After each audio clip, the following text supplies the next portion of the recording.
Assalamualaikum warahmatullahi wabarakatuh. Kami dari kelompok 3 akan menjelaskan perjalanan sejarah dari dua kerajaan yang ada di Indonesia. Yang pertama yaitu ada Kerajaan Sriwijaya dan yang kedua ada Kerajaan Mataram kuno. Sebelumnya perkenalkan, saya Akbar Putra Herlansyah, absen 3 dari kelas 106. Saya Muhammad Dafa Endarto, absen 23 dari kelas 106. Saya Khairunisa, absen 20 dari 106.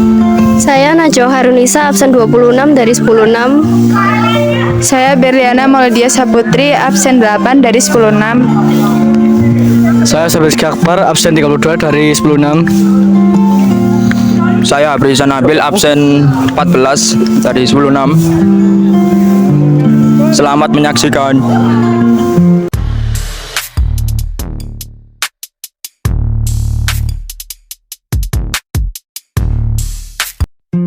Sriwijaya adalah salah satu kerajaan maritim terkuat yang bercorak Buddha di Indonesia. Ia terletak di tepian Sungai Musi di daerah Palembang, Sumatera. Daerah kekuasaannya membentang dari wilayah Kamboja, Thailand Selatan, Semenanjung Malaya, Sumatera, Jawa, dan pesisir Kalimantan. Silsilah dari kerajaan ini cukup kompleks, namun terdapat beberapa tokoh penting yang dikenal dalam sejarah kerajaan Sriwijaya. Yang pertama adalah Dapuntahyang Srijayanasa. Ia menjabat pada tahun 683 Masehi. Ia dikenal karena sebagai pendiri awal kerajaan Sriwijaya. Ia berperan dalam mengkonsolidasikan wilayah-wilayah di Sumatera dan mengukuhkan Sriwijaya menjadi kerajaan maritim yang besar. Yang kedua adalah Sri Indawarman. Ia menjabat pada tahun 702 Masehi. Pemerintahannya dikenal karena ekspansi kerajaan ke wilayah-wilayah di sekitarnya. Yang ketiga adalah Samaratungga. Ia menjabat pada tahun 792 Masehi. Ia dikenal karena hubungan baik yang dijalin oleh dinasti Tang di China. Ia juga diperkirakan memberi pengaruh besar terhadap agama Buddha di wilayah tersebut. Yang keempat adalah Raja Balaputra Dewa, yaitu pada tahun 866 Masehi. Ia merupakan salah satu kerajaan yang paling kenal di Sriwijaya. Ia terkenal karena hubungan diplomatiknya yang kuat dengan China dan India, serta perannya dalam menyebarkan agama Buddha di seluruh Asia Tenggara. Balaputra Dewa juga disebut dalam prasasti di India. Hal ini menunjukkan bahwasanya pengaruh Sriwijaya terhadap kawasan di luar Asia Tenggara. Setelah pemerintah Raja Balaputra Dewa, Sriwijaya terus mengalami periode pergantian raja. Di antaranya adalah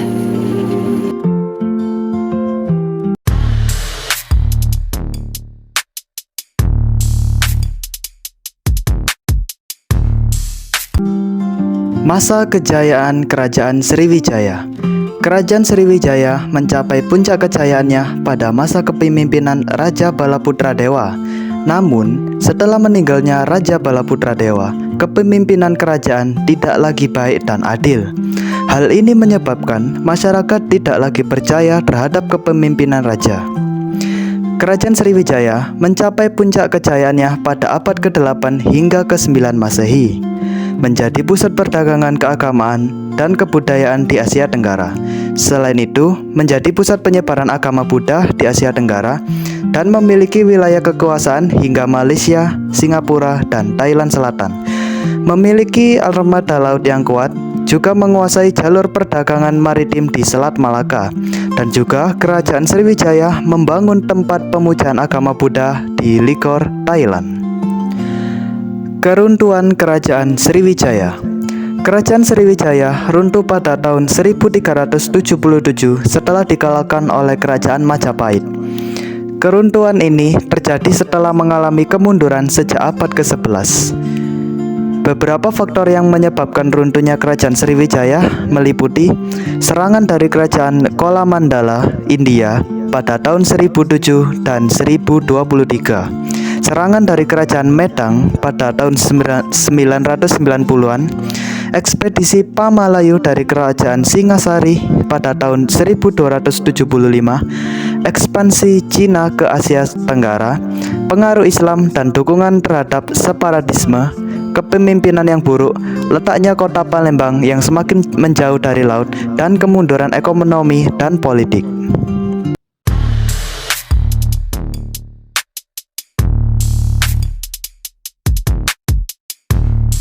Bukti sejarah Sriwijaya. 1. Prasasti Kota Kapur.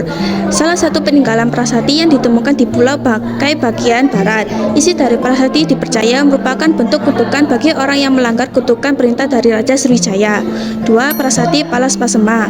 Palas Pasema yang ditemukan di pinggir rawan desa Palas Pasema, yang mana Palasakti memiliki huruf Palawa dan bahasa Melayu kuno yang berarti semua kutukan bagi orang jahat yang mengkhianati Raja Sriwijaya. 3. Prasasti Telaga Batu. Kutukan bagi orang-orang yang memiliki niat jahat yang ditemukan di sekitar kolam Telaga Biru. Yang terakhir, prasasti Ketukan Bukit. Bukit sejarah dan kemajuan kerajaan Sriwijaya yang berasal dari Pulau Sumatera dan berdiri pada tahun 682 Masehi. Terima kasih.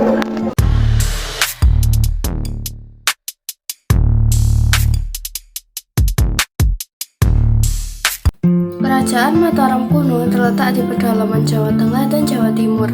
Letaknya ada di antara pegunungan dan sungai.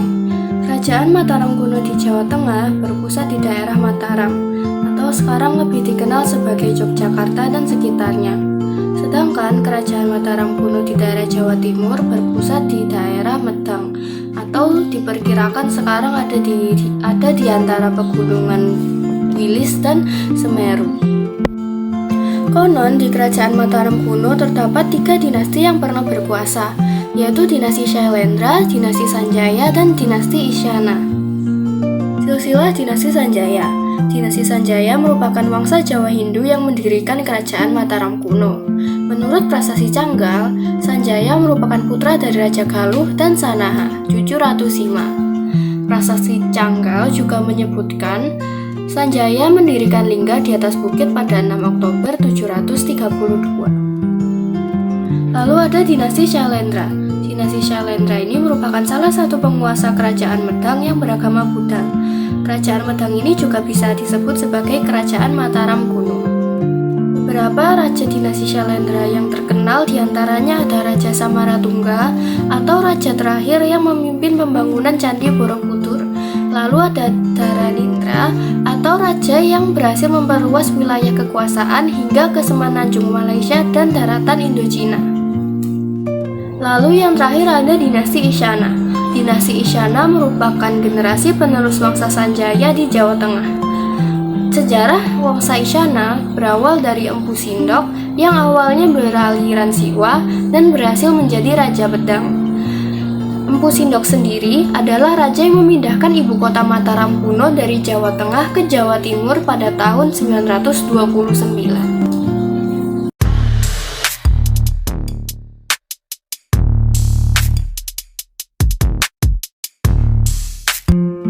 Peristiwa penting yang menandai runtuhnya Kerajaan Mataram kuno adalah Pralaya Madang, yaitu serangan pasukan Wurawari yang menghancurkan kerajaan tersebut pada tahun 1017.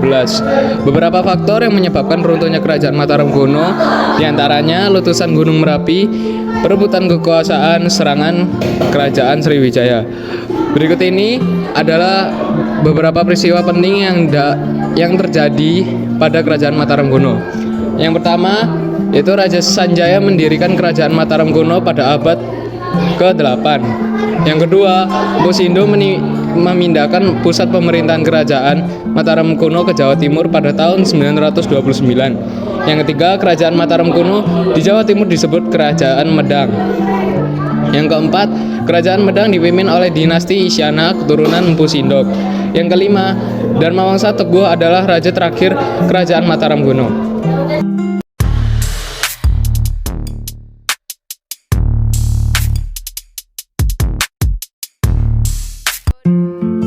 Kerajaan Mataram kuno atau Mataram Hindu meninggalkan berbagai bukti sejarah, baik berupa prasasti maupun candi. Berikut beberapa bukti kesejarahannya. Yang pertama ada prasasti Canggal, prasasti Kalasan, prasasti Mantiasih, prasasti Kelura, dan prasasti Ratu Boko. Yang kedua, candi dan situs bersejarah. Terdapat Candi Borobudur. Candi Prambanan, Kalasan, Pelausan, Sewu, dan Mendut. Lalu, terdapat juga situs Ratu Boko yang diduga sebagai pusat pemerintahan atau keraton Mataram kuno. Hal yang terakhir, ada naskah dan catatan sejarah. Kakawin Ramayana versi Jawa kuno mengandung cerita yang menggambarkan kehidupan masa Mataram kuno. Berita dari Tiongkok dinasti Tang menyebutkan adanya hubungan dagang antara kerajaan di Jawa dengan Tiongkok pada abad ke-9. Bukti ini menunjukkan bahwa Mataram kuno adalah kerajaan yang maju dalam bidang budaya, agama, dan pemerintah. Jaya, jaya, jaya.